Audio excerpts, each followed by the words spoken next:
মমতা বন্দ্যোপাধ্যায় উৎসবে ফিরতে বলেছিলেন, সেই মতো তার বিরুদ্ধে অনেকে গর্জে উঠেছিলেন।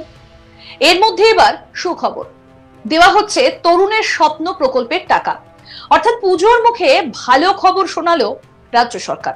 ভাবতে পারছেন যে মমতা বন্দ্যোপাধ্যায় যখন উৎসবে ফিরতে বলেছিলেন তখন কিন্তু রাজ্যের বিভিন্ন মহল থেকে তার এই বক্তব্যের বিরোধিতা হয়েছিল।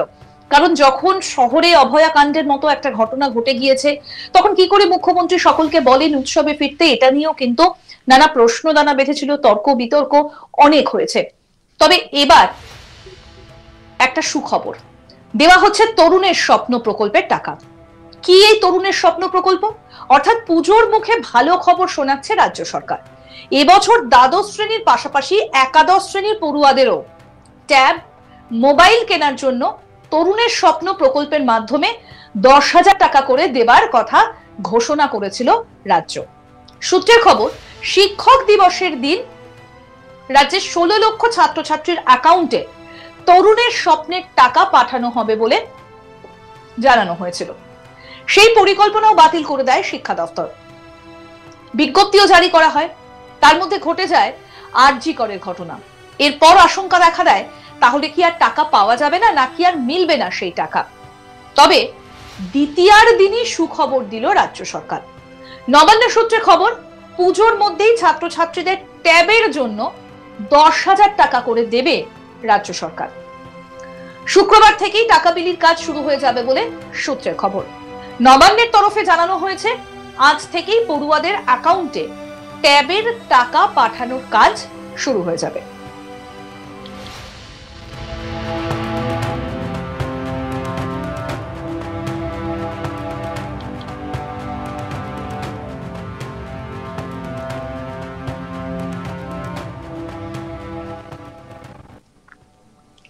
জানা গিয়েছে এবার তরুণের স্বপ্ন প্রকল্পের জন্য সব মিলিয়ে 133,57,90,000 টাকা বরাদ্দ করা হয়েছে।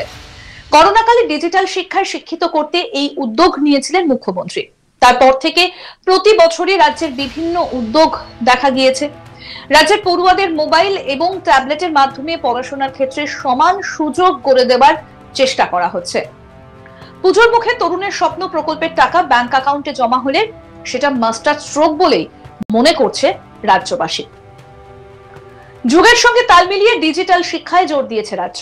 তারপরে ছাত্রছাত্রীরা যাতে উন্নত মানের শিক্ষা গ্রহণ করতে পারে সেই জন্য এই উদ্যোগ নেওয়া হয়েছে।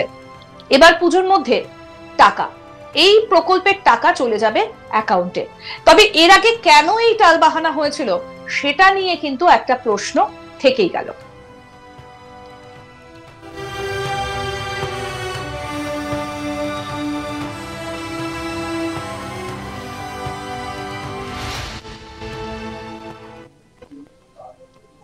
এবার পুজোর মধ্যে একেবারে সুখবর শোনাচ্ছে রাজ্য সরকার। কারণ কিছুদিন আগে রাজ্যের মুখ্যমন্ত্রী মমতা বন্দ্যোপাধ্যায় তিনি উৎসবে ফিরতে বলেছিলেন, আর এবার তরুণের স্বপ্ন প্রকল্পের টাকা দেওয়া হচ্ছে। এটা অবশ্যই একটা সুখবর। আমরা জানি যে এই শহরে আরজি করে অভয়াকাণ্ডের পর মমতা বন্দ্যোপাধ্যায়ের সবাই উৎসবে ফিরুন এই বক্তব্যকে ঘিরে নানা অসন্তোষ টানা বেঁধেছিল। বিভিন্ন মহল থেকে প্রশ্ন উঠেছিল যে কিভাবে মানুষ উৎসবে ফিরবে যখন শহরের বুকে এইরকম একটা ঘটনা ঘটে গিয়েছে। জুনিয়র ডাক্তারদের প্রতিবাদ আন্দোলন কর্মসূচি তখনও পর্যন্ত জারি ছিল, কিন্তু তারপরও রাজ্যের মুখ্যমন্ত্রী মমতা বন্দ্যোপাধ্যায় তিনি কিন্তু সকলকে উৎসবে ফিরতে বলেছিলেন। একই সঙ্গে নানা প্রশ্ন উঠেছিল যে ক্লাবগুলোকে যেভাবে টাকা দেওয়া হচ্ছে, এই টাকা যে বকেয়া ডিএ রয়েছে সেখানে কেন খরচ করা হচ্ছে না, বা একাধিক যে প্রকল্পগুলো রয়েছে সেখানে কেন খরচ করা হচ্ছে না, কেন পুজোগুলোতে টাকা দেওয়া হচ্ছে, কেন ক্লাবগুলোকে টাকা দেওয়া হচ্ছে, এইরকম একাধিক প্রশ্ন কিন্তু ইতিমধ্যেই উঠতে শুরু করেছিল। আর এবার একটা সুখবর কি না, তরুণের স্বপ্ন প্রকল্পের টাকা দেওয়া হচ্ছে, অর্থাৎ পুজোর মুখে ভালো খবর শোনালো রাজ্য সরকার।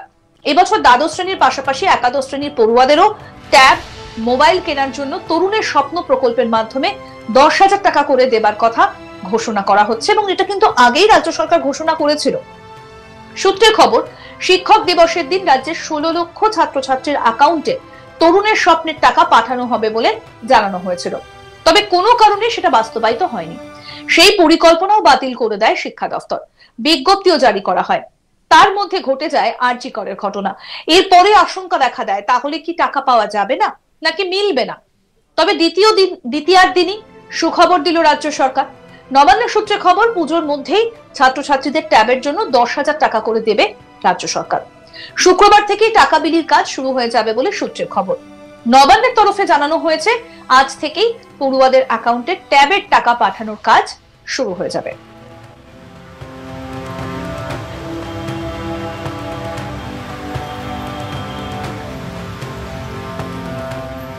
জানা গিয়েছে, এবার তরুণের স্বপ্ন প্রকল্পের জন্য সব মিলিয়ে 133,57,90,000 টাকা বরাদ্দ করা হয়েছে। করোনাকালে ডিজিটাল শিক্ষায় শিক্ষিত করতে এই উদ্যোগ নিয়েছিলেন মুখ্যমন্ত্রী। তারপর থেকে প্রতি বছরই রাজ্যের বিভিন্ন উদ্যোগ দেখা গিয়েছে রাজ্যের পড়ুয়াদের মোবাইল এবং ট্যাবলেটের মাধ্যমে পড়াশোনার ক্ষেত্রে, এবং সমান সুযোগ গড়ে দেওয়ার একটা চেষ্টা হচ্ছে। আমার কলিগ অনির্বাণ এই বিষয়ে কি প্রতিবেদন তুলে ধরেছেন, শুনবো এবার। এবার পুজোর মধ্যেই কিন্তু ছাত্রছাত্রীদের জন্য একটি সুখবর আনতে চলেছে পশ্চিমবঙ্গ সরকার। কারণ আমরা জানি যে ইতিমধ্যেই পশ্চিমবঙ্গ সরকার তাদের যে ছাত্রছাত্রীদের একটি ভাতার ব্যবস্থা করেছে, বলা যেতে পারে ভাতা নয়, সেটা কোথাও একটা স্কলারশিপের মতো, এবং মূলত ট্যাব বা স্মার্টফোন কেনার জন্য, যাতে সেটা কোথাও গিয়ে তাদের ছাত্রছাত্রীদের কাজে লাগে, সেই বিষয়টা দেখার জন্য কিন্তু এই মুহূর্তে রাজ্য সরকার তারা কিন্তু প্রায় 10,000 টাকা করে দেবে বলে জানিয়েছে। কিন্তু এবার একটি যে সুখবর সেটা হলো যে 5ই সেপ্টেম্বর চলে গেল, যখন শিক্ষক দিবস ছিল, সেদিন 10,000 টাকা করে 16 লক্ষ ছাত্রছাত্রীর অ্যাকাউন্টে ঢোকার কথা ছিল।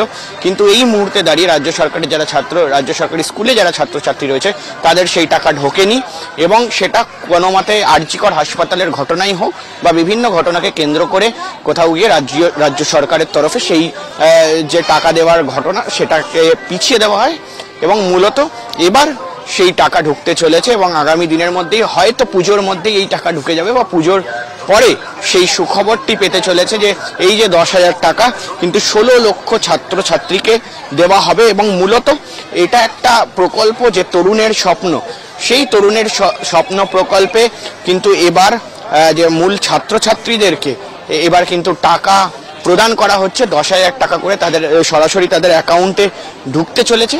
এবং তার পাশাপাশি এই মুহূর্তে দাঁড়িয়ে কিন্তু 16 লক্ষ ছাত্রছাত্রী তরুণের স্বপ্ন যে প্রকল্প, যে প্রকল্পের মাধ্যমে বলা হচ্ছে যে স্বপ্ন দেখতে শুরু করুক ছাত্রছাত্রীরা, তাদেরকে ট্যাব বা তাদেরকে মোবাইল স্মার্টফোন, যেটা কিনা তাদের পড়াশোনার দিক থেকে সুবিধা হোক, সেই বিষয়টি কিন্তু এই মুহূর্তে দেখতে শুরু করেছিল রাজ্য সরকার। আরো আপডেট পেতে দেখতে থাকুন আজ তাক বাংলার ইউটিউব চ্যানেল, সাবস্ক্রাইব করুন।